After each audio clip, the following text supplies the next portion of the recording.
बुवा, तुम्ही संध्याकाळचं काय जेवणार आहे? नाही नाही, संध्याकाळचं जेवण मी अजिबात करणार नाही. माझी डिरी लय वाढाल्या. बर बर. ओ भाऊजी, तुम्ही संध्याकाळचं काय जेवणार आहे? हो नाही वहिनी, आम्ही दोघं पण आमच्या मित्राचा वाढदिवस आहे, तिथे जेवायला जाणार आहे. ठीक आहे भाऊजी. स्वर बाळा, तू काय जेवण करणार आहेस? नाही नाही, मी नाही जेवणार. आत्याला दिलेला लाडू खाणार आहे. बरं बाळा. ओ, तुम्ही काय जेवणार आहे? जेवणार आहे का म्हणजे हे का विचारायची पद्धत झाली का?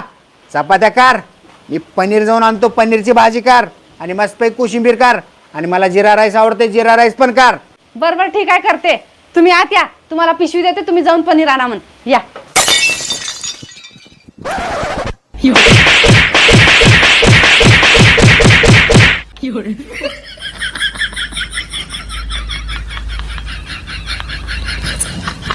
बाबा, आजपासून मी रोज डाएट करणार आहे. आठवड्यात फक्त एकदाच जेवणार आहे, ते महाप्रसाद असलं तर, नाहीतर चक्क उपाशी.